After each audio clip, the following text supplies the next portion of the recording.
अस्सलाम वालेकुम रहमतुल्लाहि व बरकातहू। ये एक आज की एग्जांपल है हमारे पास 7.5 चैप्टर है केमिकल इक्विलिब्रियम, फेडरल बोर्ड की बुक है और पेज नंबर है 152 है इसका। इसका डाटा है at 100 degree Celsius 0.1 mole of N2O4 is heated in a 1 decimetre cube flask.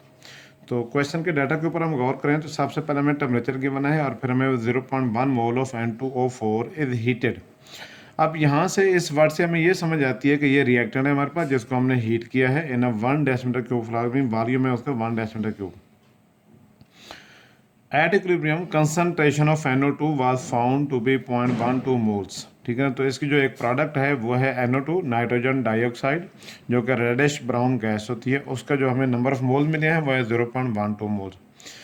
इस डाटा से हमने कैलकुलेशन करके कैलकुलेट करना है Kc। ठीक है, इक्विलिब्रियम कांस्टेंट एक्सप्रेशन। तो इस क्वेश्चन को सॉल्व करने के लिए देखें हमारे पास जो स्टेप्स हैं वो यहाँ पर मैंने लिखे हैं कि 3 स्टेप्स हैं। ठीक है ना, एक दफ़ा फिर हम डाटा को देखें तो हमारे पास टेम्परेचर गिवन है जिसकी फ़िलहाल हमें क्वेश्चन में राइट करने की ज़रूरत नहीं है। 0.12 mole of reactant, 0.12 mole of product.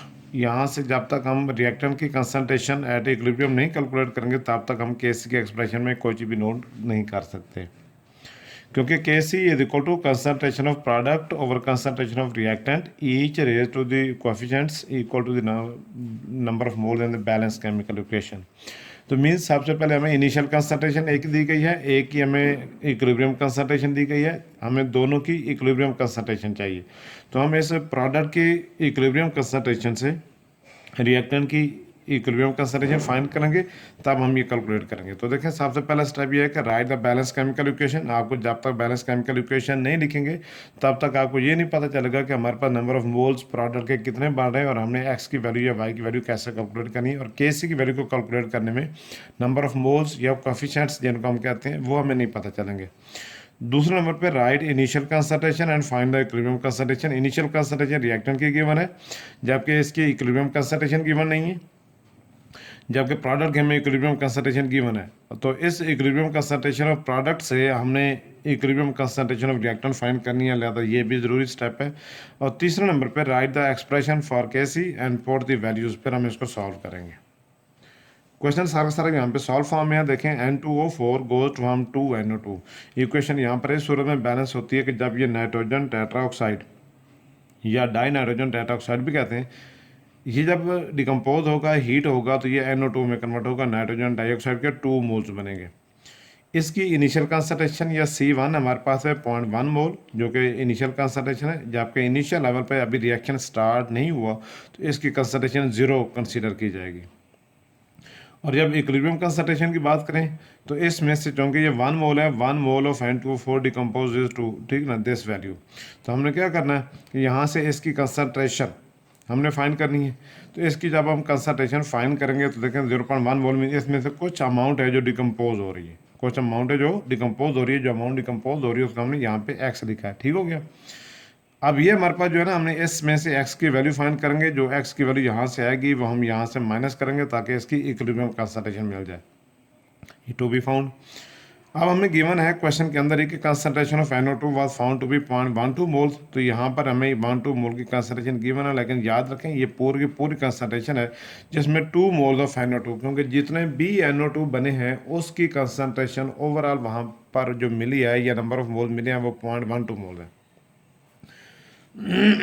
In balance chemical equation 1 mole of N2O4, जो कि बैलेंस केमिकल इक्वेशन ये बताती है, प्रोड्यूसेस 2 मोल ऑफ NO2। तो हम क्या करेंगे कि इस कंसंट्रेशन को 2 पे डिवाइड करेंगे ताकि हमें x की वैल्यू मिल जाए, क्योंकि N2O4 में से तो x मोल डिकम्पोज हो रहे हैं, 2x नहीं डिकम्पोज हो रहे, यहाँ से x मोल डिकम्पोज होते हैं, इसके 2x बनते हैं।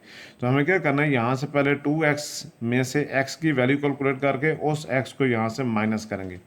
ये हमारे पास है 2x इक्वल टू 0.12, तो x की वैल्यू हो जाएगी 0.12 divided by 2 equal to 0.06 moles. ये जो 0.06 मोल्स हैं ये हम माइनस कर देंगे 0.1 में से।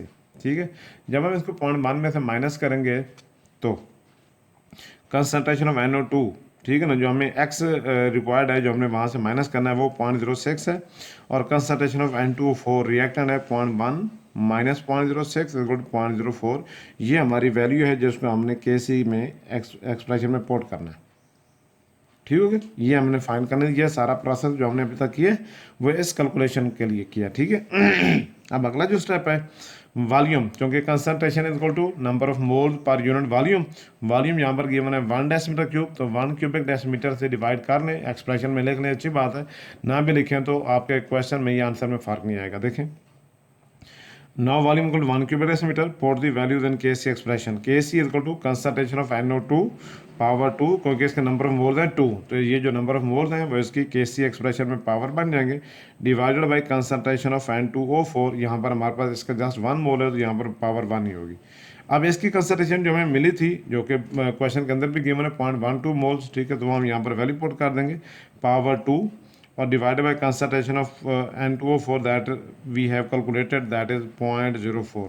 अब हम इसको सॉल्व करें तो ये हमारे पास आंसर आता है 0.0144 डिवाइडेड बाई 0.04 इक्वल टू 0.36, और ये हमारे पास है Kc इक्वल टू 0.36। हाँ, अगर आप इसकी यूनिट्स कैलकुलेट करना चाहें तो चूँकि हमारे पास प्रोडक्ट में या न्यूमरेटर में पावर 2 है और डिनोमिनेटर में पावर 1 है, तो यहाँ पर हमारे पास जो यूनिट्स बचेंगे मोल पर डेसीमीटर क्यूब बचेंगे, वो मैं यहाँ पर लिख देता हूँ, मोल पर डेसीमीटर क्यूब। ये लें जी, ये हमारा एक एग्जांपल सॉल्व हो गई है। इसको अच्छे तरीके से देखें, समझें और इसकी प्रैक्टिस करें।